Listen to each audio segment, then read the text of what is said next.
experiencias juntas. El conferenciante, don Javier Ruiz Arévalo, es coronel de infantería y escritor. Y su presentador, el coronel de infantería y de Estado Mayor, don Manuel Martín Porres, su delegado de defensa en Jaén. La conferencia de hoy, Afganistán, los porqués de una triste historia, se enmarca dentro del convenio de colaboración que tenemos la Subdelegación de Defensa en Jaén, y digo tenemos porque está destinado mucho tiempo, con la Real Sociedad Económica de Amigos del País de Jaén. Esta conferencia se basa en experiencias, pero de primera mano, ya que el conferenciante ha participado en 2 misiones en esa zona de operaciones. Además de conferenciante, he mencionado que es escritor. Tiene 4 publicaciones y 3 de ellas versan sobre este tema, Afganistán. Sin más preámbulos, cedo la palabra a su presentador, mi coronel. Pues muchas gracias, César. Muy buenas tardes a todos ustedes. Sí, ahora, gracias, Antonio. Me van a permitir que comience saludando al director de esta querida y admirada institución aquí en Jaén y en muchos sitios de España, como es la Real Sociedad Económica de Amigos del País. Para nosotros, para la Subdelegación de Defensa, es un placer siempre, y te lo he dicho muchas veces, estar aquí en vuestra casa, que sentimos como nuestra, ¿no? Y un poquito más desde el momento que ha comentado César, ¿no? de esa firma de un acuerdo de colaboración firmado el pasado 1 de diciembre, ¿no? Quiero también saludar a los miembros de tu Junta de Oficiales, donde tengo tantos y buenos amigos y amigas, y acordarme, porque me acuerdo hoy de nuestro querido general Pepe Fernández, que seguro que nos está mirando desde arriba, ¿no? Saludar también a las autoridades presentes, al teniente coronel, jefe de la Comandancia de la Guardia Civil, al comisario, jefe provincial de la Policía Nacional, a mi querido y respetado coronel José Aznar, el último gobernador militar de la provincia de Jaén y primer delegado de Defensa, también al presidente de la Fundación de Caja Rural, al embajador de la marca Ejército, Alfonso Rojas. También quiero saludar con mucho cariño al director del Conservatorio Superior de Música, a Andrés de Vandelvira, con el que también hemos firmado recientemente un acuerdo de colaboración, y también aprovecho para saludar a mi amigo Rafa Domingo, el intendente principal de la policía local que está entrando en estos momentos. Y a todos ustedes, señoras, señores, pues muy buenas tardes, muchísimas gracias por su presencia en esta conferencia, enmarcada en esas actividades de difusión de cultura de defensa que regularmente lleva a cabo la Subdelegación de Defensa en Jaén, no solamente aquí en la capital, sino también en los pueblos y ciudades de nuestra provincia. Y sin ir más lejos, el próximo viernes estaremos en Arjona en la inauguración de una exposición propiedad del Ministerio de Defensa. Gracias también, César, director, a la Económica por las facilidades que siempre nos presta para poder llevar a cabo aquí en sus extraordinarias instalaciones nuestras conferencias. Y, por supuesto, gracias a nuestro conferenciante. Muchas gracias a mi coronel, Javier, por tu generosidad y la disposición absoluta para colaborar con la Subdelegación de Defensa de Jaén. Hoy tengo la satisfacción, lo ha comentado el coronel César Rodero, de presentar a un compañero de promoción y de armas, ¿no? Los 3 pertenecemos a la misma promoción. Eso significa, fíjense, estudiar 5 años juntos, pero 5 años muy intensos, ¿no?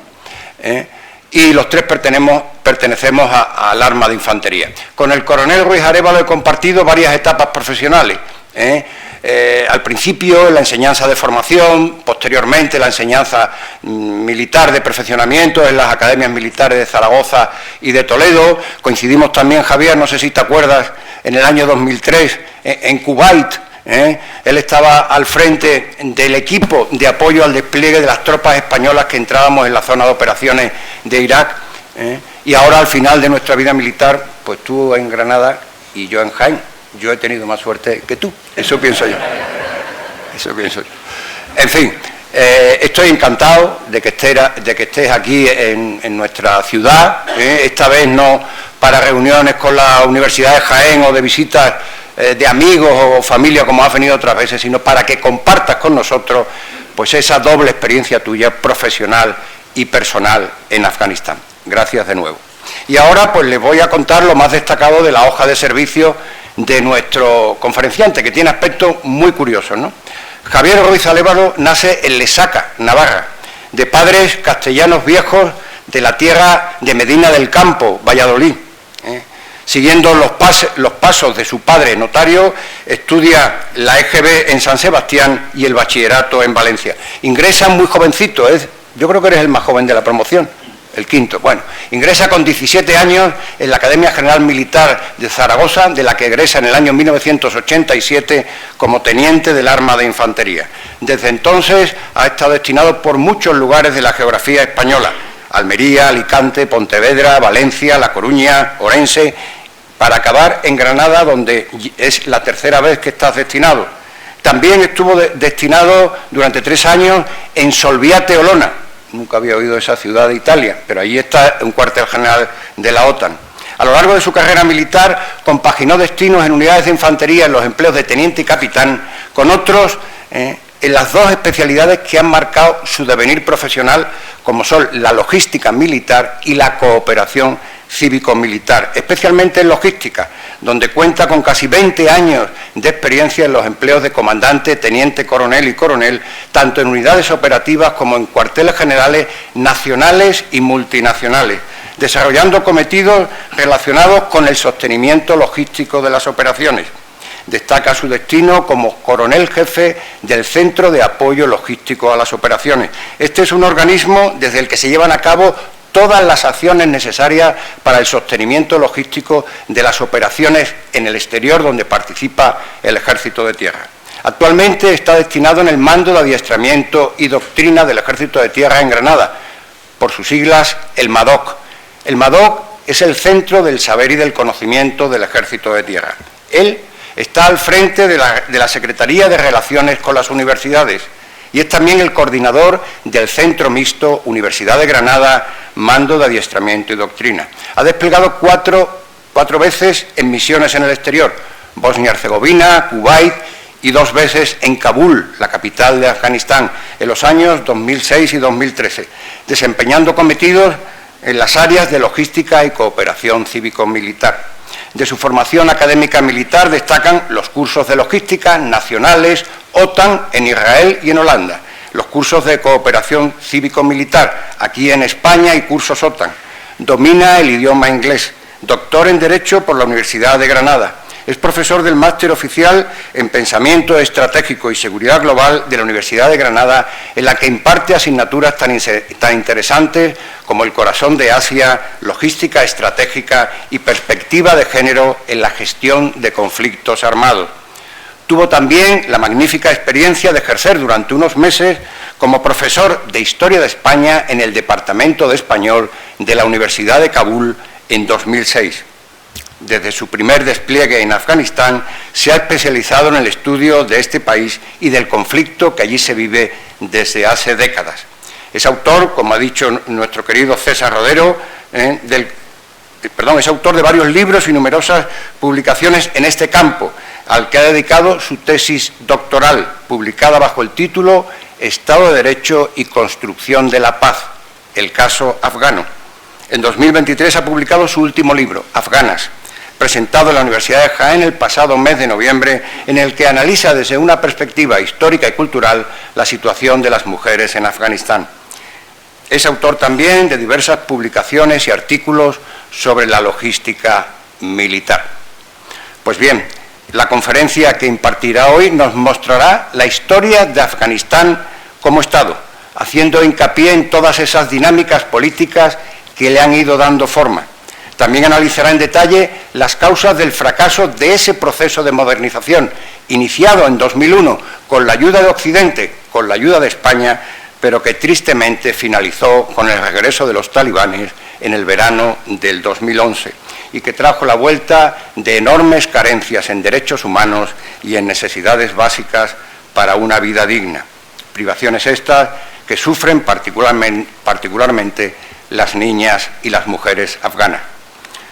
Para finalizar, solamente me queda decirles que están ante un magnífico comunicador que no solo logrará que ustedes mantengan la atención, sino que estoy seguro que logrará atraparles y llevarles a conocer esa realidad dura y conmovedora que vive Afganistán. Una realidad que nunca debe ser olvidada. Mi coronel, te escuchamos atentamente.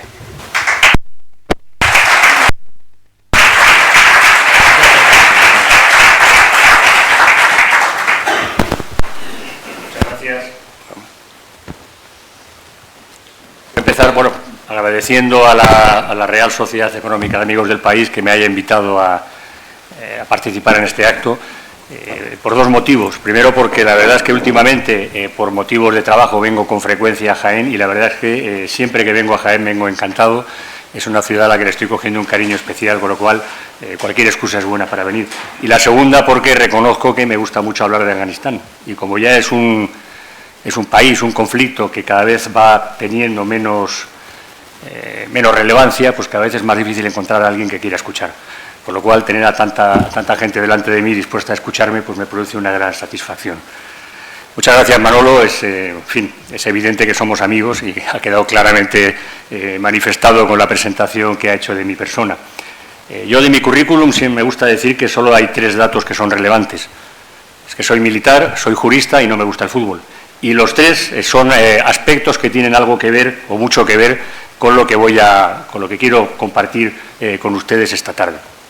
El hecho de que sea militar, evidentemente, es lo que me llevó a conocer Afganistán en el año 2006, hace ya unos cuantos años, y como a muchos de los que como yo participaron en aquellos tiempos en esa misión, me llevó al convencimiento de que necesitamos conocer en profundidad un país para poder actuar en él. Creo que en aquel momento Afganistán era para todos los que trabajábamos allí un pozo de sorpresas.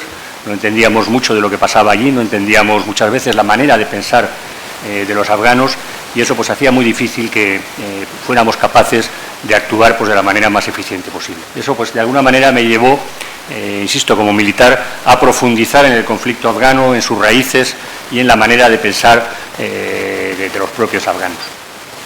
Ya que también soy jurista, jurista aficionado, pero también esa faceta de aficionado al derecho pues me ha llevado a ver el conflicto Afganistán desde otra perspectiva distinta, ya pues, sobre todo ya en la fase de mi segundo despliegue en 2013, pues me hizo ver lo que estaba ocurriendo allí desde otra perspectiva, desde la perspectiva de un proceso de transición en el que se estaba creando un Estado, realmente, no se puede decir que fuera una transformación, sino una creación, se estaban creando pues, las instituciones políticas propias de un Estado, se estaba creando un sistema judicial y, es interesante, me resultó muy interesante ver errores y aciertos que se cometieron en ese proceso de los que vamos a hablar esta tarde. Y también es relevante que no me guste el fútbol, porque eso quiere decir que dispongo de un extra de tiempo libre, que en mi caso particular lo he dedicado en los últimos casi 20 años fundamentalmente a leer, escribir, investigar y hablar sobre Afganistán. Y ya les adelanto también que eso hace que mi relación con Afganistán no sea puramente académica. Para mí Afganistán son personas concretas, es un país en el que he estado, en el que conozco y pues tengo una vinculación afectiva, vamos a decirlo así, que va a hacer imposible que yo sea imparcial en lo que pueda decir hoy. Nadie espere de mí un discurso frío y académico, porque yo hablando de Afganistán no puedo hablar en esos términos. Pero bueno, la verdad dicen que procede de la suma de una serie de perspectivas. Yo voy a dar la perspectiva que viene de esos antecedentes míos, es una más de las perspectivas que pueden ayudar a entender lo que ocurre en Afganistán. Yo, antes de empezar a profundizar, a hablar, como decía mi querido Manolo, en las raíces del conflicto afgano, me gustaría empezar haciendo una pregunta y una reflexión. La pregunta, no voy a pedir a nadie que la responda, pero sí que la voy a hacer para que todos nos la planteemos. Vamos a imaginarnos un país muy montañoso, tan montañoso que durante gran parte del año las comunicaciones entre las distintas partes del país son prácticamente imposibles. Un país que a lo largo de toda su historia, o prácticamente toda su historia, ha estado rodeado de potencias mucho más potentes, valga la redundancia, que ese mismo país. Un país en el que la población está dividida en grupos culturales o lingüísticos que tienen más relación con sus vecinos del otro lado de las fronteras que con los propios compatriotas suyos. Un país en el que la población está dividida en dos sectas religiosas que históricamente se han enfrentado a muerte. Y pregunto yo, ¿un país así es viable? Hablo de Suiza. Todo lo que he dicho corresponde a Suiza. Con esto lo que quiero decir es que cuando se nos habla de Afganistán, muchas veces se nos meten unas ideas con mucha facilidad, unos prejuicios que nos hacen pensar que es un país condenado a vivir en un mundo arcaico, en el que es imposible cualquier posibilidad de desarrollo político, etcétera, etcétera, etcétera. Y yo creo que es algo realmente es algo falso. O por lo menos es algo que hay que poner en tela de juicio. Porque, insisto, todos esos factores que se supone que hacen inviable Afganistán los comparte un país como Suiza, que no parece que sea especialmente inestable. Y quería hacer una reflexión también. Cuando quienes no se dedican en profundidad al estudio de Afganistán, que son la mayoría de la gente, solo somos unos pocos raritos los que lo hacemos, ¿qué es lo que conocen de Afganistán? Pues posiblemente, si nos remontamos a los inicios de la historia, pues puede ser que sepamos que aquel territorio perteneció al Imperio Persa, en una época en la que era un territorio muy desarrollado, rico, culturalmente muy activo.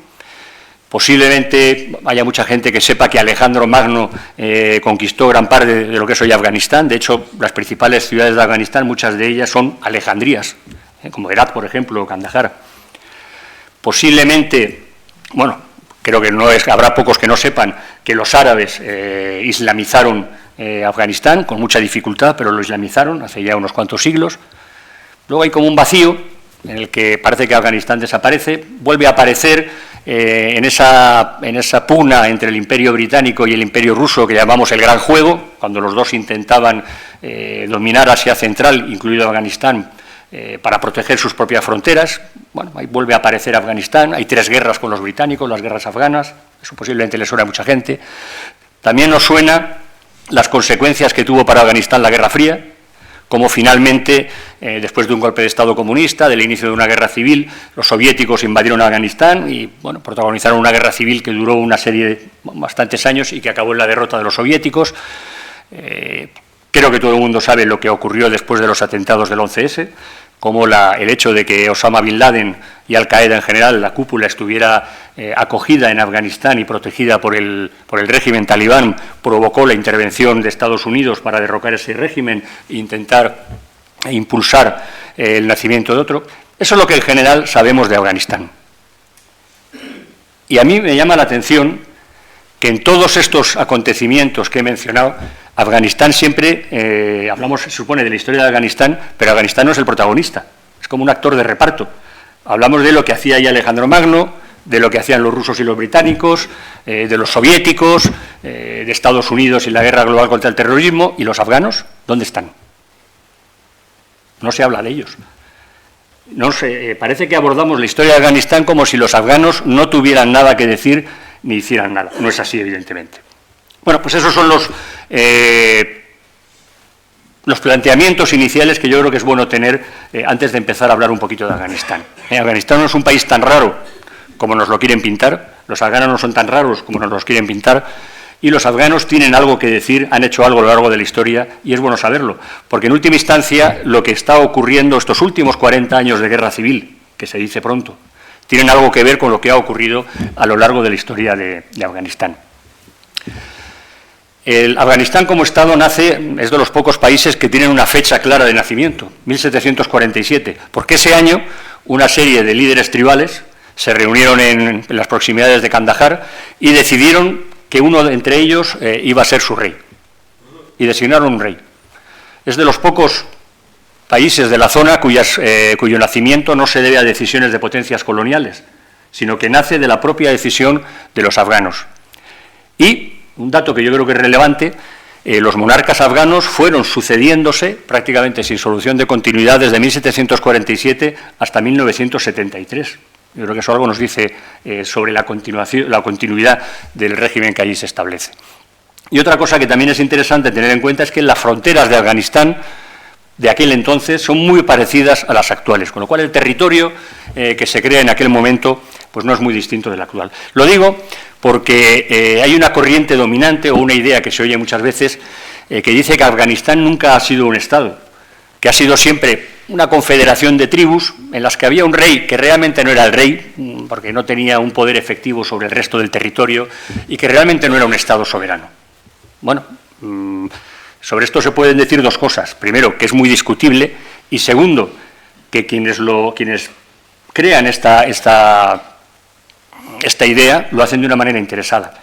Esta idea de que Afganistán no es un Estado soberano surge de la historiografía británica, que dice, los historiadores británicos del siglo XIX nos reflejan un Afganistán que es como un enjambre de tribus en las que no hay ningún tipo de Estado, ningún tipo de autoridad por encima de ellas, lo cual les permite no reconocer la soberanía de Afganistán, privarles de parte de su territorio de manera arbitraria e impedir que puedan tener unas relaciones internacionales propias y, por ejemplo, mantener relaciones con Rusia.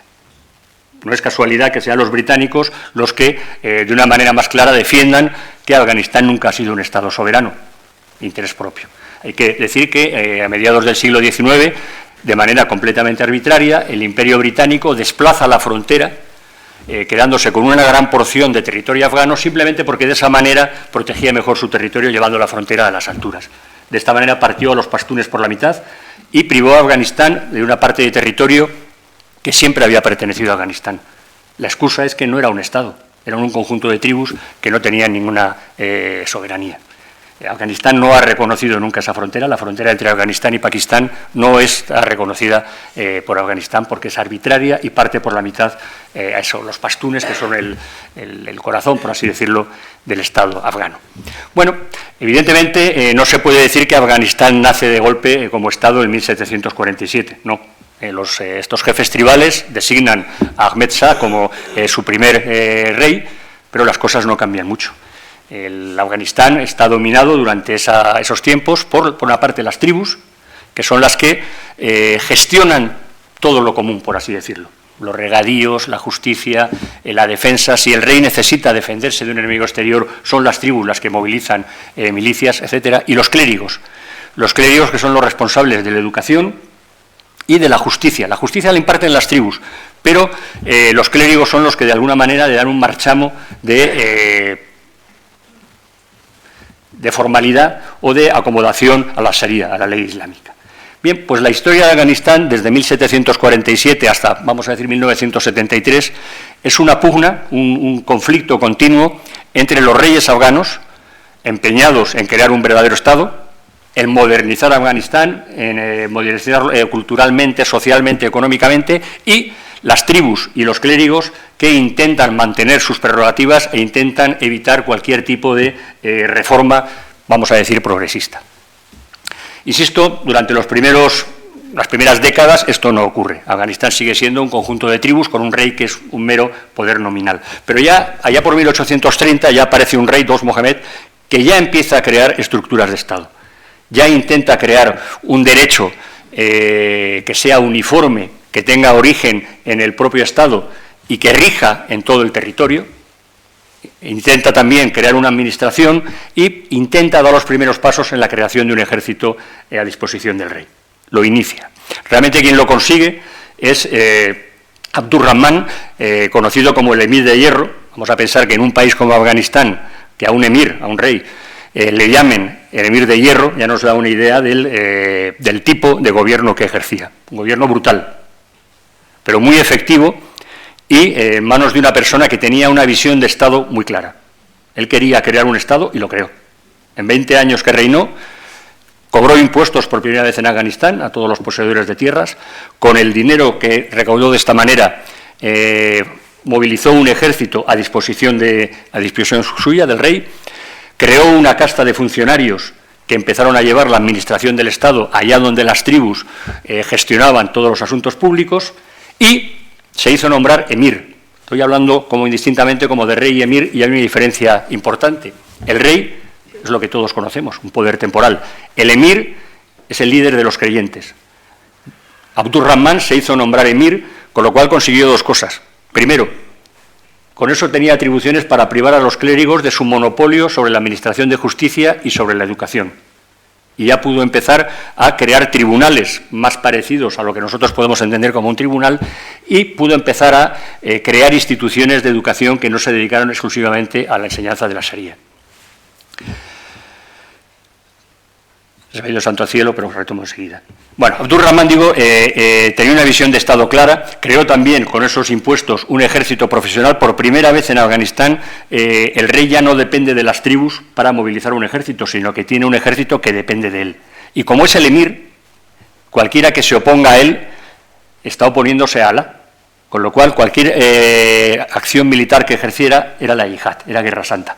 De esta manera pudo sofocar a todas las revueltas tribales que se produjeron en el país, porque evidentemente los líderes tribales se oponían a la pérdida de poder que suponía este nuevo modelo de Estado, pero con esos métodos brutales que comentaba, con esa capacidad de movilizar un ejército propio y con ese aura moral que le daba el estar liderando una yihad, pudo subyugar a todas las tribus que se opusieron y se creó los cimientos del Estado afgano. A partir de Abdurrahman ya podemos decir que Afganistán es un Estado en el que el rey ejerce una autoridad, no absoluta, sobre todos los rincones del territorio, pero bueno, por lo menos sobre todas las ciudades, lo cual en aquella época no era muy distinto en otros muchos sitios.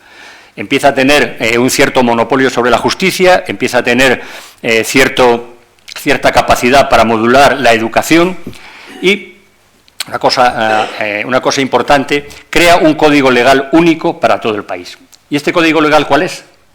Anteriormente era el Pashtunwali. Pashtunwali son los códigos tribales que regulan la vida de los afganos hasta ese momento. Son unos códigos arcaicos que han surgido dentro de la tradición, que no son uniformes, pueden variar o varían de unas zonas del territorio a otras, y que son bastante, desde nuestra perspectiva, pues bastante brutales en cuanto al tipo de justicia que imponen. Bien, pues en ese momento Abdurrahman utiliza como un código legal que permita dotarle al Estado de un instrumento jurídico único la Sharia, la ley islámica. No es algo raro. En aquel periodo los británicos también, en Pakistán, utilizan la Sharia para lo mismo. En lo que es actualmente Pakistán, para superar unos códigos tribales que eran inasumibles en muchos sentidos, por un código único, asumible, y que estuviera en manos del Estado, que es la Sharia. La Sharia no está en manos del Estado, porque la Sharia es un código legal inmutable que está aprobado por Dios y que no se puede tocar. Bien, eso es así en teoría. La realidad es que, y esto ocurre en todos los países islámicos que se han regido por la Sharia, hay un subterfugio que permite a los reyes o a los gobernantes actuar como legisladores. Vamos a pensar que donde rige la Sharia, en teoría no hay legisladores porque la ley ya está escrita. ¿Qué es lo que ocurre? Que el gobernante, el rey en este caso, se atribuye el poder de interpretar y aplicar la ley. Y con esa excusa lo que realmente está haciendo es legislar.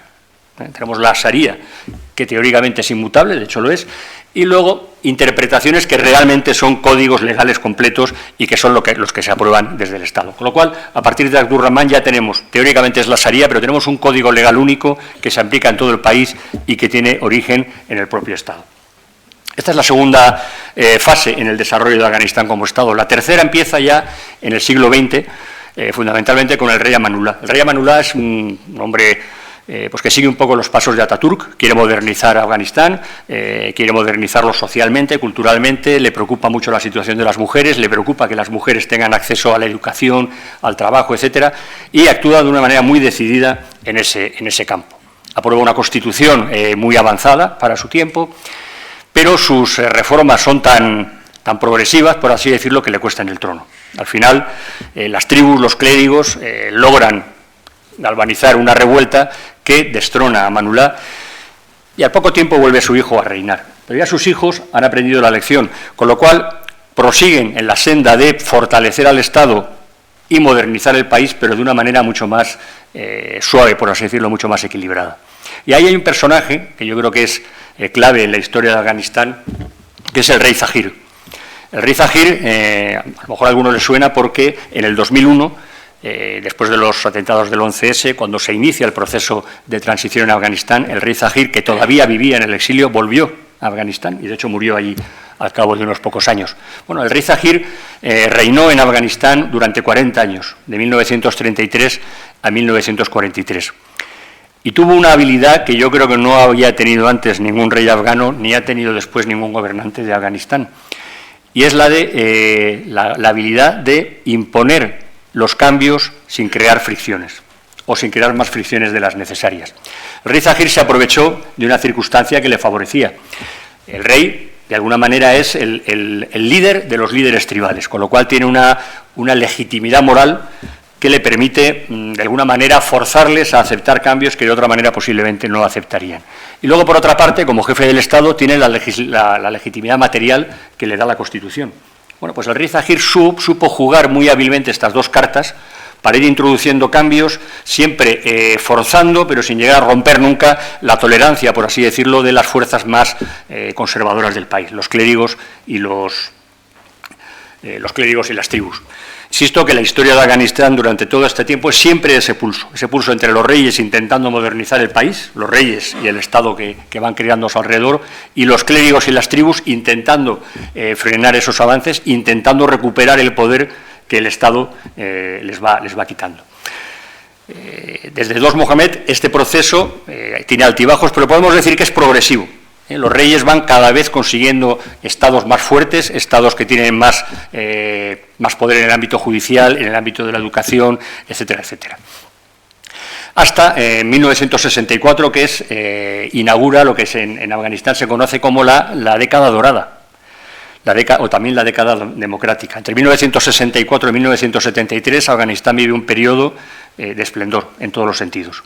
Tiene una constitución muy abierta, muy moderna, que para en derechos, que reconoce la potestad legislativa del Parlamento, que limita mucho el poder del rey, y además coincide con una época de bonanza económica, desarrollo cultural, etcétera, etcétera, de la mano de un rey Zahir que demuestra lo hábil que era, no solo por ese saber jugar con las tribus y los clérigos, sino también por cómo supo navegar durante la Guerra Fría. Y valga el ejemplo, claro, la mayor infraestructura que se ha hecho en Afganistán en las últimas décadas es lo que se denomina el Ring Road, que es la carretera que bordea todo el país. Una carretera que circunvala el país. Afganistán es prácticamente imposible de atravesar de este a oeste o de norte a sur, porque la cordillera del Hindu Kush es prácticamente infranqueable, con lo cual esa carretera que bordea todo el país es la única vía realmente que une las principales ciudades del país. Bien, pues esta carretera durante la Guerra Fría fue financiada en su mitad por Estados Unidos y en su mitad por la Unión Soviética. Yo creo que eso dice bastante de las habilidades de este hombre. Bien, pues todo este proceso de transformación lenta pero continua del país, todo este proceso de creación de un Estado, de modernización cultural, social, económica, etcétera, se interrumpe bruscamente en 1973. En 1973, Daoud, que es yerno y sobrino del rey Zahir, da un golpe de Estado con el apoyo del ejército, que estaba dominado fundamentalmente por el Partido Comunista, por los dos partidos comunistas que había entonces en Afganistán, y da un giro radical a la política de Afganistán. Un giro radical que se acentúa en 1978 cuando los comunistas, descontentos con la relación que tienen con Daoud, dan a su vez un golpe de Estado, destronan a Daoud, al estilo en el que se destrona a la gente de Afganistán, cargándose a Daoud y a toda su familia, y se inicia entonces una revolución. Si hasta ahora hemos estado hablando de un proceso de reformas, un proceso de progreso, ahora lo que se produce es una revolución. Se produce una imposición brutal de un modelo cultural, social y económico que es completamente ajeno al país y que provoca una reacción espontánea, otra vez, inicialmente, de las tribus y los clérigos, que galvanizan la oposición de gran parte de la sociedad frente a lo que le está ocurriendo. Se inicia entonces una guerra civil que provocará la invasión por parte de la Unión Soviética, que finalmente será derrotada, pero, insisto, se inicia en 1978 una guerra civil que se puede decir que no ha terminado todavía. Desde 1978, por lo menos hasta 2021, Afganistán vive una guerra civil continua. Los actores van mutando, no son los mismos. Van apareciendo nuevos actores. Por ejemplo, a partir de 1973, ya antes aparecen los comunistas, vemos que tienen un poder muy importante en el ejército, también en la universidad, utilizan ese poder para, valerse en un principio de Daoud y luego para hacerse con el poder completo. Y aparecen también en esa época, un poco como reacción, los islamistas. Los islamistas que no tienen nada que ver con los clérigos. Cuando hablamos de los clérigos, hablamos de unas personas que ocupan un papel en la sociedad que se limita a velar porque se cumplan los preceptos de la ley islámica, porque se cumplan los preceptos morales, porque se administre la justicia en términos islámicos, pero no aspiran a ejercer el poder. No aspiran a que los clérigos sean los que gobiernen el país, no aspiran a que sean ellos los que impongan las políticas que debe seguir el país. Los islamistas sí. El islamismo no había existido en Afganistán hasta entonces, posiblemente porque Afganistán nunca había sido una colonia de nadie. El movimiento islamista normalmente nace en los países musulmanes como reacción frente a las potencias coloniales. Es una manera de reafirmar sus valores culturales. La religión, en última instancia, no deja de representar un valor cultural. Bueno, es una manera de reafirmarse frente a las potencias coloniales, que no se manifiesta en Afganistán, porque en Afganistán no tienen a quién oponerse. En Afganistán, hasta este momento, no hay nadie que amenace a la religión, todos son musulmanes, todos son buenos musulmanes, no tienen problemas en ese sentido. La aparición del régimen comunista sí que genera esas dinámicas coloniales, digamos, en cuanto a colonización cultural, y el nacimiento del islamismo. Bueno, yo creo que esto ya más o menos lo sabe todo el mundo. El papel que juegan los mujahidines en la guerra civil contra el régimen comunista, los mujahidines que son apoyados fundamentalmente por Pakistán. Durante la guerra civil contra el régimen comunista, Arabia Saudí, Estados Unidos y Egipto fundamentalmente apoyan a las guerrillas que van surgiendo, a los movimientos insurgentes que van surgiendo en el país en contra del régimen comunista. ¿Y a quién apoya Pakistán? Apoya a aquellos que más le interesa a él mismo en función de sus intereses políticos. Pakistán, desde su nacimiento como Estado, vive un enfrentamiento continuo, de vez en cuando se convierte en guerra, pero el enfrentamiento es continuo con la India. Pakistán considera que la India es una amenaza existencial, y Pakistán es consciente de que es un país estrecho y que además la India es mucho más poderoso en términos económicos, de población, de armamento, etcétera, etcétera. ¿Cuál es el principal o uno de los miedos mayores que tiene Pakistán?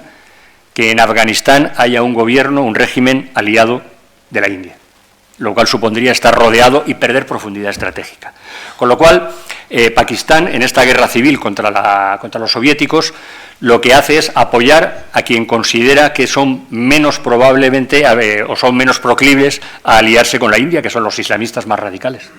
La India es un Estado que, sin ser confesional, es mayoritariamente hindú.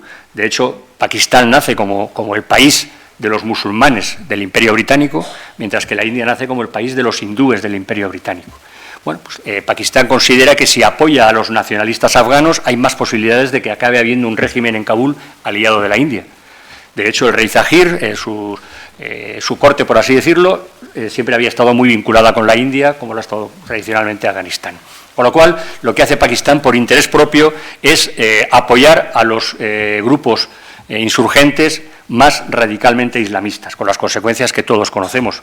Se acaba expulsando a los soviéticos, muy poco después cae el régimen comunista y lo que nos encontramos son una serie de grupos guerrilleros, de facciones étnicas más o menos, todos radicalmente islamistas, todos enfrentados contra todos e incapaces de crear un gobierno. Cuando cae el régimen comunista no hay una autoridad que la sustituya. El Estado desaparece, ya no hay un ejército, ya no hay una administración pública, no hay un gobierno en Kabul que de alguna manera regule todos los asuntos públicos del Estado afgano. El Estado desaparece. Y claro, ante el caos que se produce es el propio Pakistán el que también intenta buscar a alguien que ponga un poco de orden en ese caos. Y ese alguien parecen ser los talibanes. Los talibanes, por lo menos, parecen tener o ser capaces de impartir justicia, parecen no estar alineados con grupos étnicos o con grupos de interés determinados y parece que van a ser capaces de ejercer un gobierno para todos los afganos que imponga por lo menos cierto orden. Y efectivamente así es. Con el apoyo de Pakistán, los talibanes en poco tiempo logran hacerse con el poder y imponen un régimen brutal, pero que acaba con una situación de anarquía que para muchos afganos posiblemente era peor que lo que vino después. Con el tiempo, posiblemente muchos afganos empezarían a dudar si les había valido la pena la inversión o no, pero inicialmente los talibanes se vieron como un grupo que por lo menos iba a ser capaz de acabar con la anarquía que estaba asumiendo el país en el caos más absoluto. Bien, el problema de los talibanes es que, por la brutalidad de su régimen, están cada vez más aislados internacionalmente y, sobre todo, que tuvieron la brillante idea de acoger a Osama Bin Laden, a Al-Qaeda, con lo cual, a raíz de los atentados del 11S, pues se convirtieron en enemigos declarados de Estados Unidos. La negativa a entregar a Bin Laden acaba provocando que Estados Unidos no invada Afganistán.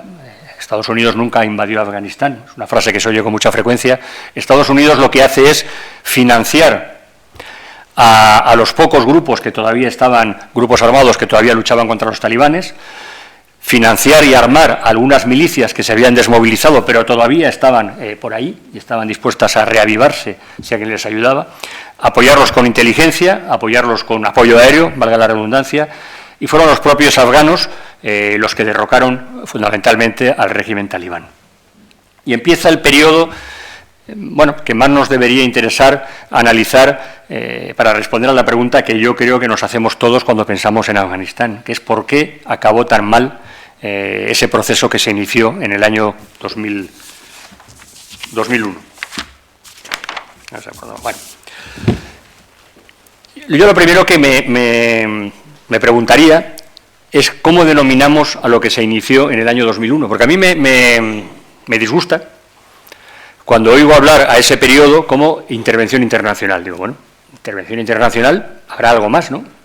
¿Es eso lo que hubo, una intervención internacional, o hubo un proceso de transición política en un país soberano apoyado por potencias internacionales? Bueno, por lo menos podemos decir que coexistieron las dos cosas, pero no creo que se pueda aludir a ese periodo como si, una vez más, los afganos fueran meros elementos pasivos y ahí estuvieran operando Estados Unidos, Alemania, la Unión Europea, etcétera. No, ahí hubo un proceso de transición política con un apoyo internacional muy débil al principio, que luego fue creciendo, pero sobre todo inicialmente liderado por los propios afganos. Porque de hecho, lo que ocurre en Afganistán es que inicialmente hay muy poco interés por intervenir. Hay un interés, sobre todo por parte de Estados Unidos, en acabar con Al-Qaeda, por supuesto, en derrocar a los talibanes para asegurar que aquello no se iba a volver a convertir en un santuario de terroristas que pudieran actuar a nivel internacional, pero no había interés en intervenir, porque bueno, es un país que no tiene, vamos a decirlo así, ningún valor estratégico, no tiene ningún interés particular para ninguna de las potencias que estaban implicadas en aquel momento. De hecho, a mí me gusta esos 20 años que van entre el año 2001 y 2021, dividirlos en 5 periodos, cada uno de los cuales tiene su moto, por así decirlo. El primero sería el periodo 2001-2004, que yo creo que se podría definir con las palabras pocas ganas de intervenir. Entre el 2006 y 2009, que yo lo definiría como el primer aviso. Entre el 2009 y el 2013, que es demasiado tarde y demasiado caro, el 2014 al 2020 la maduración y el 2021 la cosecha. La cosecha, evidentemente, desde la perspectiva de los talibanes. ¿Por qué digo que empezamos en el 2001-2004 con pocas ganas? Porque una vez que se ha derrocado al régimen talibán, la única preocupación que tiene Estados Unidos, que es quien lidera la estrategia internacional en Afganistán, es financiar a milicias tribales afganas para, con muy poco apoyo militar por parte de Estados Unidos, sigan combatiendo a los pocos núcleos que quedan todavía de Al-Qaeda y los talibanes en las zonas fronterizas con Pakistán. No tiene interés en inmiscuirse en la reconstrucción del país y ni tiene demasiado interés en garantizar la seguridad del país más allá de eliminar esos elementos que le resultaban una amenaza para el futuro. Con la ONU pasa algo parecido. Hay que pensar que en aquella época, en Kosovo, en Afganistán, cuando se había producido una situación parecida, un vacío de poder por un régimen que cae, la ONU había creado auténticos gobiernos.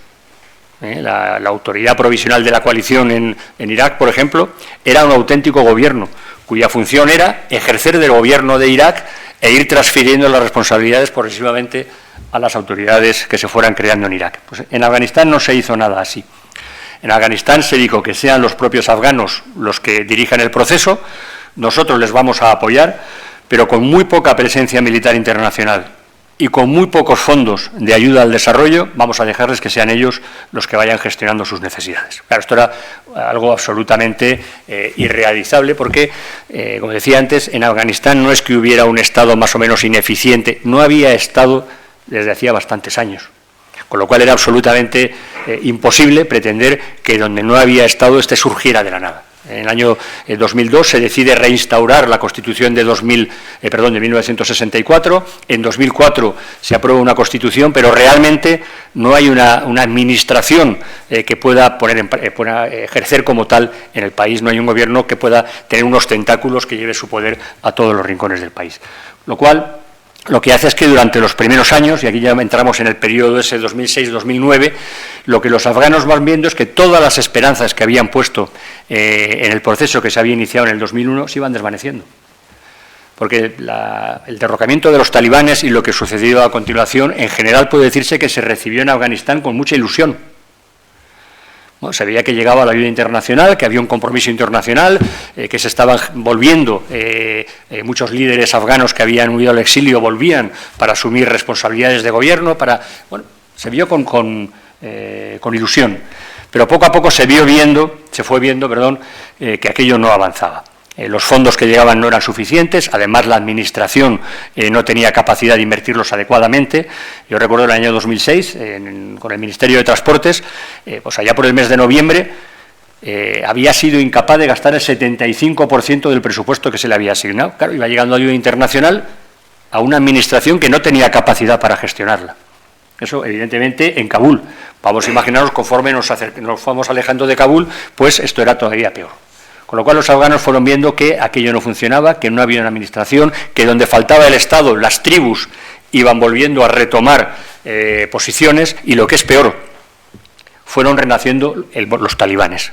Los talibanes fueron renaciendo por dos motivos. Primero, porque en ese proceso de transición que se inicia en el año 2001, y yo creo que aquí todos podemos estar de acuerdo en que fue un gran error, no se contó con los talibanes. Los talibanes fueron vetados, tanto Karzai como el propio rey Zahir pidieron que los talibanes estuvieran presentes en el proceso que se iniciaba en aquel momento, porque de alguna manera los talibanes representan a una parte de la población afgana. Será un 30%, será un 25%, pero representan a una parte de la sociedad afgana. Una parte de la sociedad afgana que se vio completamente al margen del proceso que se iniciaba en 2001. Si a eso le sumamos que la situación de seguridad no mejoró, porque no había el Estado afgano no tenía unas fuerzas armadas y el despliegue internacional fue muy tenue en aquellos momentos, la inseguridad avanzó. El desarrollo económico no producía los frutos que se esperaban. Bueno, pues todo este caldo de cultivo a lo que condujo en esos años iniciales hasta el 2009 es a un resurgir del movimiento talibán. Y ya nos fuimos encontrando con determinadas partes del país, pues ya era un movimiento insurgente con capacidad para controlar zonas del territorio, con capacidad para enfrentarse a las fuerzas de la coalición o a las fuerzas armadas afganas. Eso digo, primer aviso. En este momento el primer aviso es una desafección por parte de la población y un resurgimiento del movimiento talibán como consecuencia en parte de esa desafección. Ya entramos en 2009-2013, demasiado tarde, demasiado caro. El año 2009 llega al poder en Estados Unidos Osama Bin Laden y decide cambiar radicalmente la estrategia en Afganistán. Ese cambio se traduce en un paso de una estrategia contraterrorista a una estrategia de contrainsurgencia, que es un cambio muy radical. Cuando hablamos de una estrategia contraterrorista, quiere decir que la finalidad es eliminar al enemigo, acabar con el terrorista. Mientras que si hablamos de una contrainsurgencia, lo que estamos hablando en última instancia es de ganar el apoyo de la población civil. En una contrainsurgencia, a largo plazo, el triunfo es de aquel que sea capaz de ganar el apoyo de la población civil. Hay que recordar que en Vietnam, cuando el último general norteamericano se despide, por así decirlo, del general del Vietcong, que se hace con el control de la capital del país, el general norteamericano orgulloso le dice: no nos habéis ganado ni una sola batalla. Y es verdad, Estados Unidos no perdió ni una batalla en Vietnam. Como no perdió ni una batalla la coalición internacional o las fuerzas armadas afganas contra los talibanes. Pero es que en una insurgencia no se gana con las armas, la insurgencia se gana ganando el apoyo de la población civil.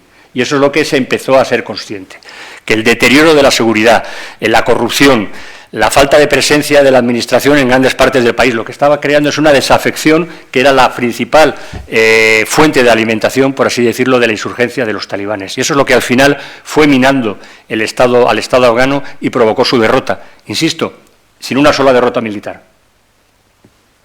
Creo que eso es un dato que muchas veces no se tiene demasiado en cuenta. Bien, 2014-2020, digo yo que es el periodo de maduración porque ya ahí lo que se va haciendo es, viéndolo desde la perspectiva de los talibanes, ir madurando la fruta que van a recoger en el año 2021.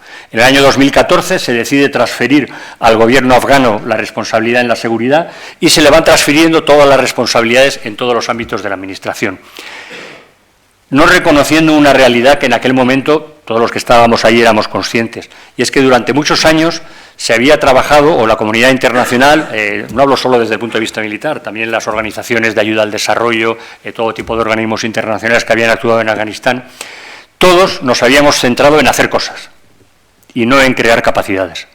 Durante años habíamos hecho muchas cosas, habíamos construido hospitales, habíamos hecho carreteras, etcétera, etcétera, etcétera. Pero no nos habíamos preocupado de que los afganos fueran capaces de gestionar ese hospital o de mantener esas carreteras. En 2014 hay un imperativo político y hay que retirarse de Afganistán. Se deja una presencia militar mínima y una presencia internacional también mínima.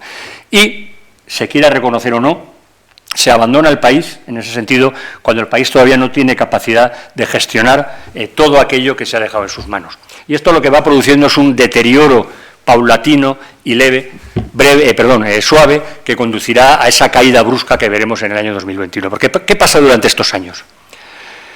Pues que esa pérdida de capacidades de la administración afgana, porque ya no tiene ese apoyo internacional tan potente como había tenido, haciendo que vaya desapareciendo, que vaya perdiendo el control de grandes partes del país, sobre todo en las zonas rurales.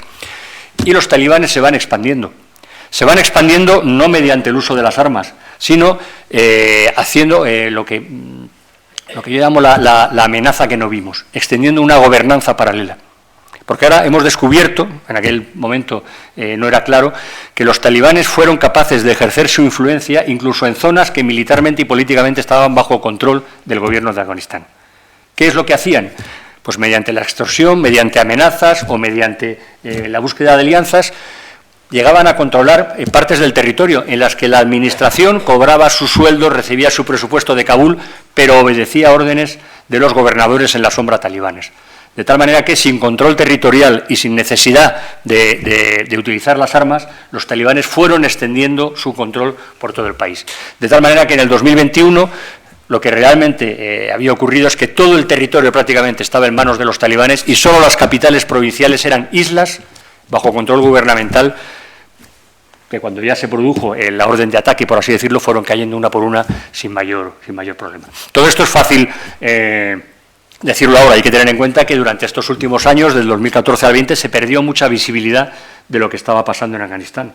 Esta lenta expansión de los talibanes fue algo que no se pudo ver y que se ha podido ver con posterioridad. Cómo fueron extendiendo, esa amenaza que no vimos se fue extendiendo y al final fue la que hizo colapsar al Estado afgano. Yo aquí, aunque ya lo he dicho, lo voy a repetir porque creo que es una idea importante, creo que es muy importante tener presente cómo en entornos de contrainsurgencia la victoria militar es algo que puede ser incluso meramente anecdótico. Tener la superioridad militar, el ser capaz de derrotar al insurgente allí donde se hace visible, bueno, puede entorpecerle, puede dificultar su labor, puede tener un valor moral importante para nosotros mismos, pero no es realmente efectivo, porque la batalla real en la insurgencia se lucha en los corazones y las mentes de la población. Y esa es la batalla que se perdió. La corrupción posiblemente fue el primero que dio la voz de alerta. Fue uno de los generales jefes de la Fuerza Internacional de Asistencia, no recuerdo ahora mismo el nombre, fue el primero que dio la voz de alarma, ya por el año 2013. Dijo, señores, a nosotros no nos van a derrotar los talibanes, a nosotros nos van a derrotar nuestros propios errores. Y el mayor de los errores es la corrupción, que es la mayor amenaza existencial contra el Estado afgano. Porque la corrupción es lo que provocó mayor desafección entre la población afgana y permitió a los talibanes ir afiliando cada vez más gente, ir incorporando más adeptos a su causa. Aquí voy a hacer un paréntesis, quizá debería haber hecho más al principio. Cuando hablamos de tribus en Afganistán, a lo mejor se nos viene a la mente lo que son las tribus de Oriente Medio, o en el norte de África, o en el salvaje oeste. Esas tribus nómadas que van con camellos, no. El concepto de tribu en Afganistán obedece más bien al concepto de aldea o de municipio. Y el concepto de líder tribal, a lo que más se parece, es al antiguo cacique que teníamos en España. O sea, en Afganistán, una tribu es una aldea. y un líder tribal es el líder natural de esa aldea, el cacique. ¿Cuál es la principal responsabilidad de ese señor? Garantizar inicialmente la seguridad de su gente y pues, que puedan desarrollar una vida lo más placentera posible, poder explotar sus granjas, tener su ganado, poder venderlo, ir al mercado, etcétera, etcétera. Y en un país como Afganistán, el tomar decisiones por criterios ideológicos es un lujo que no se pueden permitir estos señores. Estos señores van a aliarse con el gobierno de Kabul o con los talibanes en función de quién les garantice mejor la seguridad y quién les garantice mejor la supervivencia. A medida que los afganos o que estos líderes tribales fueron viendo que los talibanes les podían proporcionar su seguridad o eran una amenaza más grave en caso de enfrentarse a ellos, en la medida que fueron viendo que los talibanes tenían más posibilidad de garantizar un desarrollo normal de sus comunidades, pues fueron cambiando de bando. Y no es ser traidor, es simplemente atender a la razón por la que están puestos ahí, que es atender a las necesidades de su propia comunidad. Porque también otra cosa que hay que tener en cuenta es que países como Afganistán, el individuo no toma decisiones, las decisiones las toma el grupo. No hay, en una familia no hay uno que sea islamista y otro que sea comunista, no. La familia decide dónde está, el clan decide dónde está y la tribu decide dónde está. Y en el momento que la tribu decide que están mejor con los talibanes, es la tribu completa, la aldea, la que se pasa a ese bando. Bueno, pues ese deslizamiento, digamos, yo creo que es como los movimientos de carga en los barcos. Cuando un barco empieza a moverse, el mayor miedo que tienen los cargueros son los corrimientos de carga. Cuando una carga empieza a moverse, el barco empieza a inclinarse, eso hace que el resto de la carga empiece a moverse y al final el barco vuelca. Bueno, pues es lo que pasó en Afganistán en el año 2021. La carga fue moviéndose hasta que al final el barco volcó. Y ya con esto voy a ir terminando, porque si hubiera oportunidad quizá pudiéramos atender algunas preguntas. Pero bueno, yo simplemente quería, recapitulando un poco, creo que cuando analizamos Afganistán, creo que es importante evitar aproximarnos con demasiados prejuicios. Bueno, yo creo que los afganos merecen que, si vamos a opinar sobre ellos, pues que dediquemos un poquito de tiempo a pensar cuál es su realidad, cuál es su historia, cuáles son sus problemas. Y si pensamos en lo que ha pasado en los últimos años, o deberíamos intentar pensar que lo que ha ocurrido allí no es algo que afecte solo a la comunidad internacional, que no es una intervención internacional que ha salido mal, no, es un proceso de transición que ha fracasado, con una gran implicación internacional, pero que no podremos entender si solo lo analizamos desde la perspectiva de qué hemos hecho mal allí, ¿no? Estábamos nosotros, pero estaban ellos también, y deberíamos ser capaces de pensar que realmente los protagonistas eran ellos. Yo, por mi parte, nada más que decir.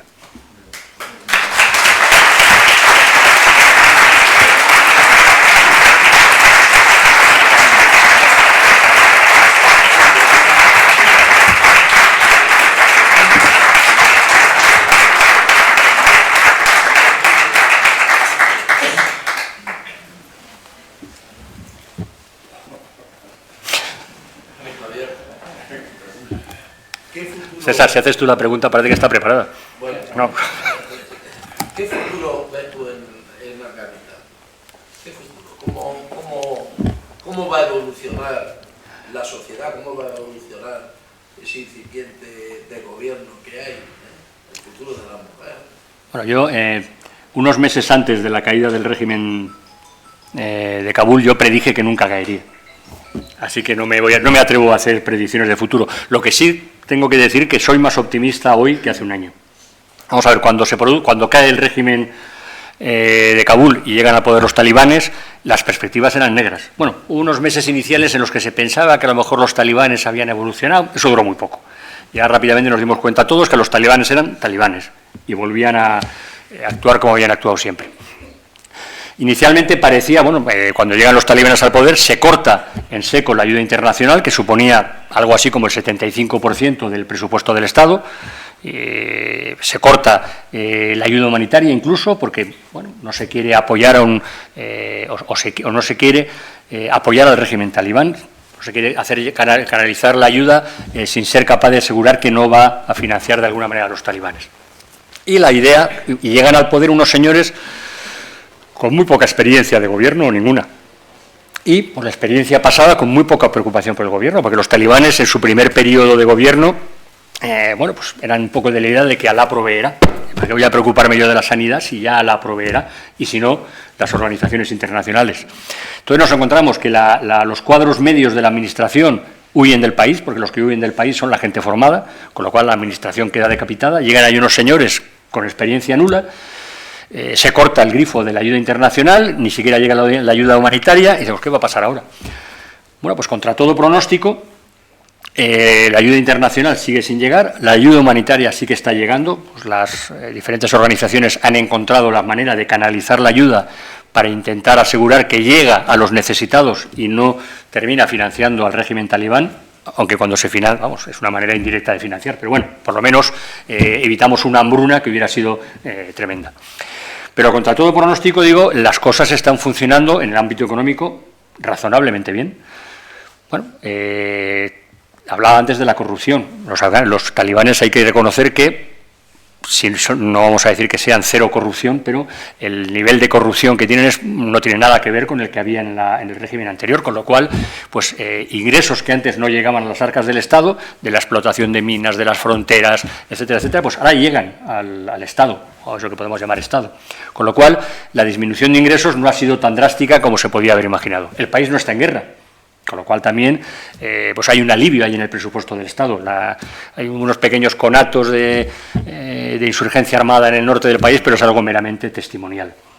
Y, aunque ningún país ha reconocido formalmente al régimen talibán, pues ya hay países del entorno que están manteniendo unas relaciones bastante fluidas. Empezando por China, muy interesado, siguiendo por las repúblicas centroasiáticas. Y entonces, bueno, pues el país va funcionando.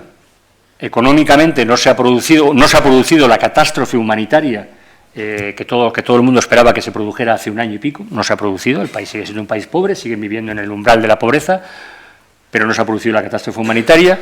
Y en el ámbito económico, pues el país va funcionando e incluso va acometiendo proyectos de cierta envergadura. Hace poco se inauguraba algo que nunca había existido en Afganistán, un canal que extrae aguas de la Mudaria y que va a irrigar una gran porción de territorio que es ahora desértico en el norte del país.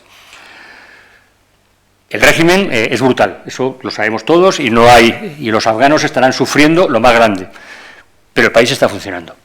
No hay una amenaza interna de desestabilización. Dicen los que conocen Afganistán que cada vez que hay un cambio de régimen hay que esperar 6 meses, que los afganos de alguna manera se agazapan 6 meses a ver qué pasa. Y si en 6 meses no hay una revuelta armada, es que la sociedad lo ha asumido. Pues eso parece que es lo que ha pasado. En Afganistán parece que la sociedad pues debe estar satisfecha porque no está viviendo una guerra civil por primera vez en más de 40 años, lo cual es un dato importante. Puede ser que estén dispuestos a renunciar a muchos derechos y a muchas libertades con tal de vivir en paz y de recuperar un poquito de bienestar económico, y el país va funcionando. Con lo cual, a mí no me sorprendería que el régimen talibán perdurara años. Si se suavizará algo o no, pues no lo sé. Hay que tener en cuenta que los aliados que tiene no le van a exigir ningún avance en términos de derechos humanos. China no va a exigir a Afganistán, que es el mayor inversor en Afganistán y el país que más interés tiene en el desarrollo económico de Afganistán, por sus propios intereses, no le va a exigir ningún avance en ese campo. Con lo cual, a mí no me extrañaría que el régimen talibán durara años y no hubiera cambios significativos en las políticas que más nos puedan disgustar, por así decirlo. Una desgracia. Sí. Quiero decir, desde mi punto de vista, es difícil de entender cómo Estados Unidos no se queda o no incrementa su presencia en 2021 cuando llegan los talibanes, sabiendo que va a ser un régimen que atropella los derechos humanos más elementales, sobre todo en una parte de la población, bueno, las mujeres, los niños, atropello. Claro, reflexionaba hace un momento diciendo la población no se revela, lo cual quiere decir que está satisfecha, o yo diría, lo cual quiere decir que está aterrorizada, porque probablemente ante el terror de los talibanes de que le pueda costar la vida a la justicia que impongan, pues, lógicamente es difícil, ¿no?, que la gente se mueva. Yo creo que es un fracaso. Visto que desde aquí no sé si funcionará la acequia, funcionará el país o funcionará lo que funcione, pero cuando uno ve o cuando uno entiende la situación de atropello a una parte de la población, yo creo incluso para la comunidad internacional debe ser absolutamente inasumible, ¿no? Es un fracaso y yo diría incluso una derrota. No hay por qué negarlo. Pero hay otros matices. Dice, ¿por qué Estados Unidos se ha desentendido? Hombre, es que también en Afganistán llegó un momento que la comunidad internacional debía pensar, dice, bueno, parece ser que tengo yo más interés en el desarrollo de Afganistán que los propios líderes afganos. El problema es que hay que decir que Estados Unidos desde el año 2009 viene diciendo, me voy, organizaros que me voy. Y las élites afganas estaban convencidas de que Estados Unidos no se iba a ir nunca, porque ellos seguían pensando que para Estados Unidos Afganistán tenía un interés estratégico que ya no tenía. Y claro, al final llega un momento que es inasumible estar en un país en el que el esfuerzo por estabilizar el país y por modernizarlo viene más de los de fuera que porque vamos a ver, si algo ha habido en nefasto en Afganistán ha sido la clase política que ha regido el país durante los últimos 20 años. ¿Por qué el ejército afgano no combatió en 2021? Pues porque no se sentían motivados para luchar por ese gobierno, por ese régimen con el que no se sentían identificados, al que identificaban con la corrupción, con un desinterés absoluto por los problemas de los afganos. Entonces, claro, llega un toque y uno dice, bueno, ¿y si sus propios líderes le importa 3 pepinos lo que pasa en Afganistán, me va a preocupar a mí más? Insisto, Estados Unidos desde el año 2009 lleva diciendo, me voy. Y las élites afganas, los dirigentes, de alguna manera diciendo, no te vas a ir. Pues al final se fue. Y sobre la sociedad aterrorizada. Bueno, habrá una parte de la sociedad, y hablo desde mi... En fin, yo creo que ahora es muy difícil hablar de lo que está pasando en Afganistán, sobre todo de lo que puede sentir la población afgana. Eso es muy aventurado hablar de eso. Pero bueno, yo creo que gran parte de la sociedad lo que está haciendo es poner en una balanza lo que ha ganado y lo que ha perdido. Y dice, bueno, ya no estoy en guerra. Puedo trabajar mis tierras, puedo trabajar mi ganado, sí, mis hijas han perdido derechos, pero a lo mejor me compensa. Sí, a lo mejor las partes más urbanas, las más concienciadas, pues estarán sufriendo mucho, evidentemente sí, pero es posible que grandes partes del país se encuentren ahora más a gusto que hace 3 años. Yo no sé. Yo casi preferiría que fuera otro el que repartiera juego, ¿no? Sí. No, simplemente, en primer lugar, felicitarte por tu magnífica, interesantísima conferencia. Por no tener muy pesado, preguntarte si ves algún paralelismo entre, vamos a llamar, la misión en Afganistán y la que se está haciendo todavía en Irak. Uf. Hombre, la respuesta corta es no. La larga y hay que desarrollar un poco, ¿no? Bueno, vamos a ver paralelismos. En Irak también, en el año 2003, desaparece el Estado. Bueno, es que no desaparece el Estado. La diferencia es que en Irak nunca llega a desaparecer el Estado. Desaparece la élite dirigente, por así decirlo, pero el Estado perdura. El ejército perdura. Hay una administración, hay un poder judicial. Entonces las cosas son muy distintas. Y luego también el entorno internacional es distinto, el papel de Irán en Irak, en fin, hay muchos factores que hacen que sean distintos. Y también no vamos a negar que el peso que tiene Irak no es el que tiene Afganistán. Irak es un país, por motivos económicos, geopolíticos, que tiene un peso muy importante, y Afganistán es un país que se ha convertido prácticamente en irrelevante. Con tal de que no se convierta en una amenaza para la seguridad, a nadie le importa demasiado lo que pasa en Afganistán. Un poco a China, que con un poco de suerte puede explotar la riqueza mineral que tiene el país y puede utilizarlo como tránsito hacia el Índico, y poco más. Con lo cual yo creo que los paralelismos no son demasiados. ¿Sí? Aparte de felicitarles por la magnífica conferencia ilustrativa sobre Afganistán, que yo creo que de interés general, yo quería preguntarle sobre todo cuáles son, si existen, relaciones entre España y Afganistán. Yo creo que no existen, son inexistentes. Nulas, prácticamente nulas. Sí. Ahora mismo no tenemos presencia diplomática en Afganistán, no tenemos ahí intereses económicos, no sé yo si habrá algún español ahora mismo viviendo en Afganistán, pero nulas. Vamos a ver, Afganistán nunca ha sido un país de especial interés para España, fuera de la amenaza para la seguridad global que constituía. Bueno, llevo mucho tiempo por allí. Quería saber si estaba administrado económicamente el país, cómo creció, cuál era la fuente de ingresos de los talibanes. Bueno, es una buena pregunta. Los talibanes se financiaban por muchas vías. Imponían peajes, impuestos en las carreteras. Las zonas que controlaban cobraban impuestos.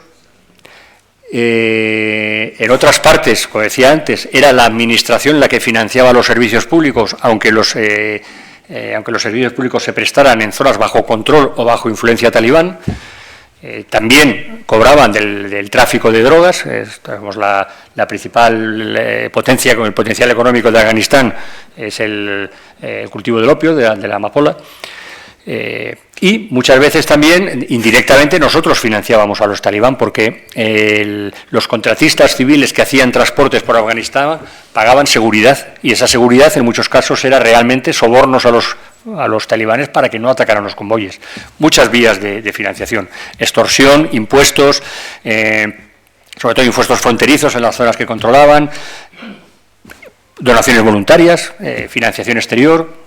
Tampoco se conocen las finanzas talibanes con mucho detalle, pero vamos, en líneas generales esas eran las vías de financiación. Sí. No, bueno, por ahí. Enhorabuena por su gran labor comunicativa y interesante hilo con el que nos ha llevado inmersos en la charla en todo momento.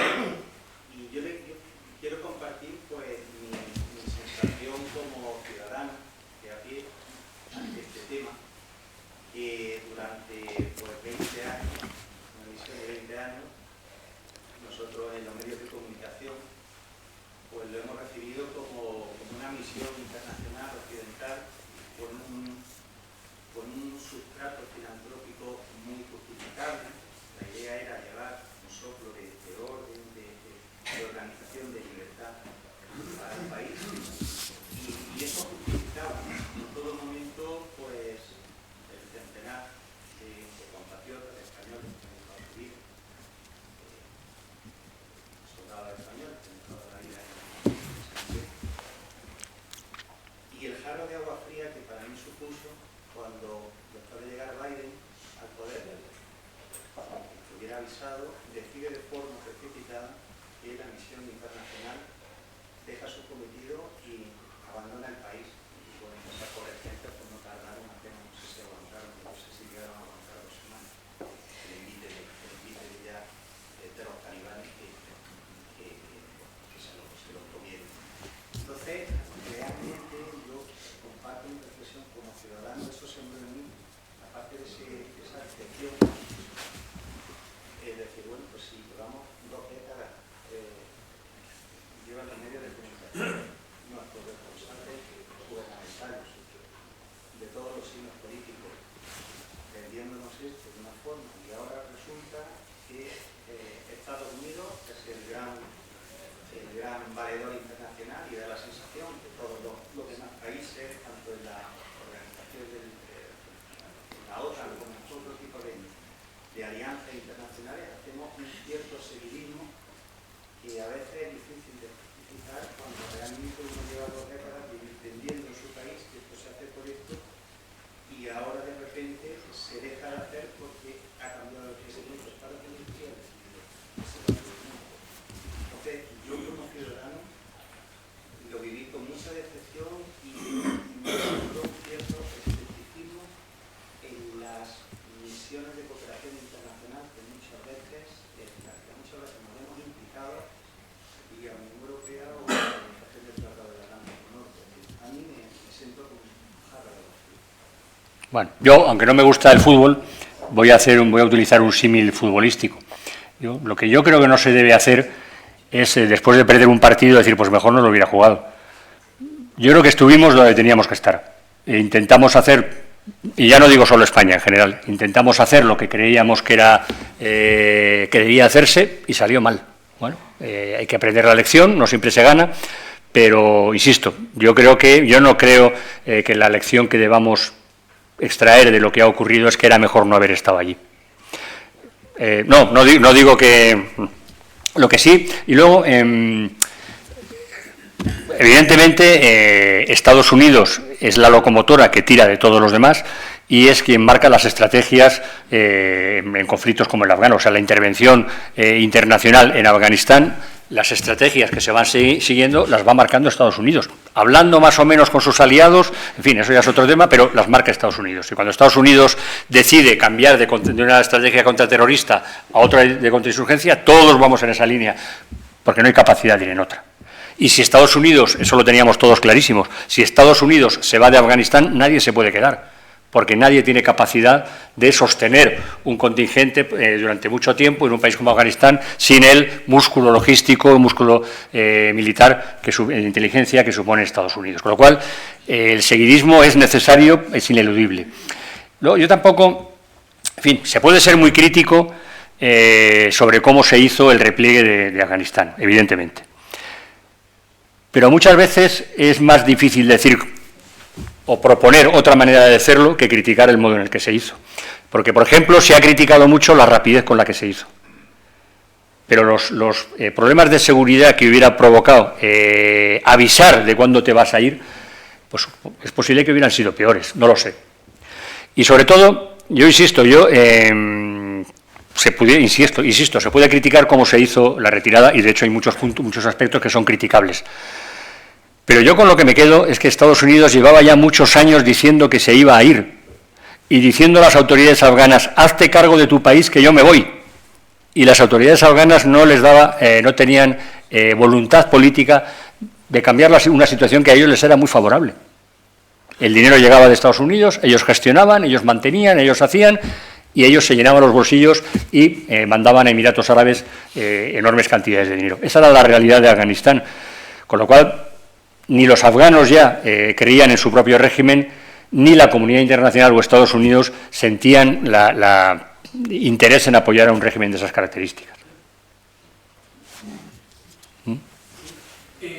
Durante el tiempo que estuvo Estados Unidos en Afganistán y otros países occidentales pues apoyaron, que fueron estos últimos bastantes años, pues la gran parte de la población, que es la mujer, pues pudieron tener una vida medio normal, lo que es en un país islámico medio normal.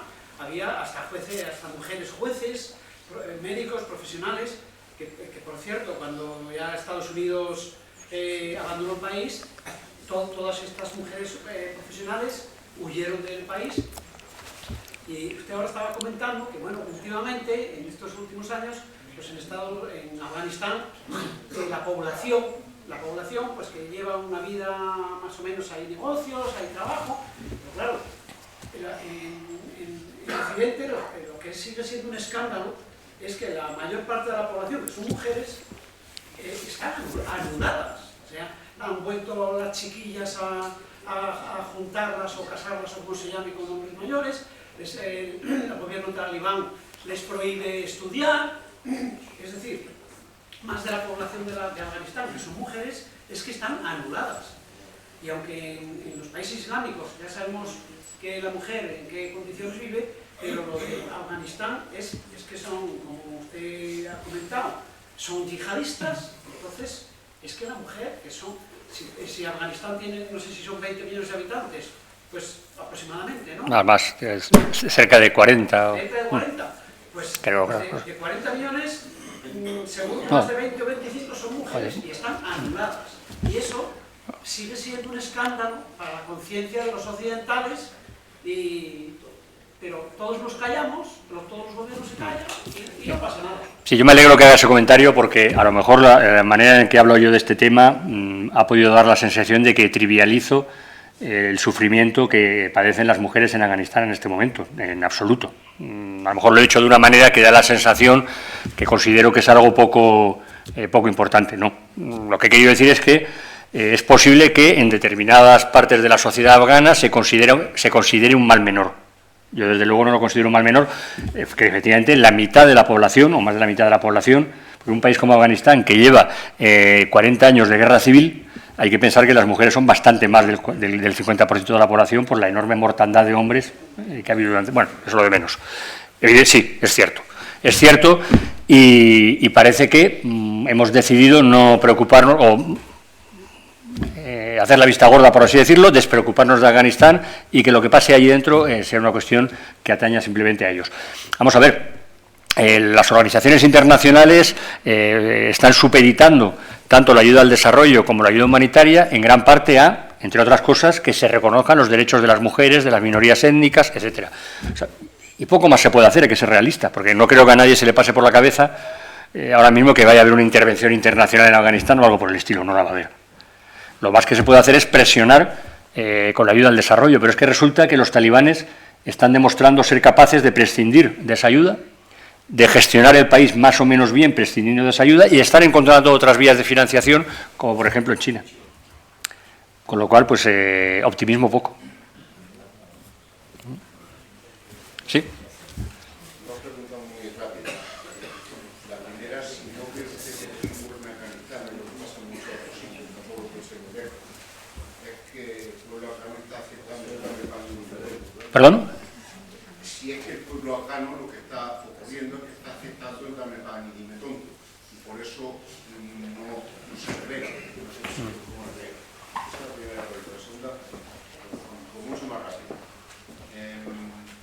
¿No será también que Occidente intenta que muchos países, como ocurre en Afganistán, le hagamos partícipes de un modo cultural que no les corresponde y que lo que esté pasando debemos juzgar eso con una perspectiva que nunca va a ser nunca?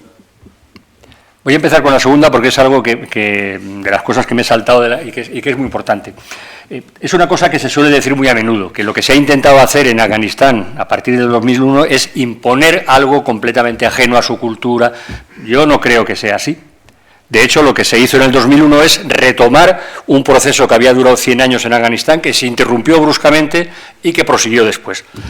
Con lo cual, la dignidad de la mujer, el respeto a las minorías, el derecho de representación, etcétera, no es un valor occidental, desde mi punto de vista.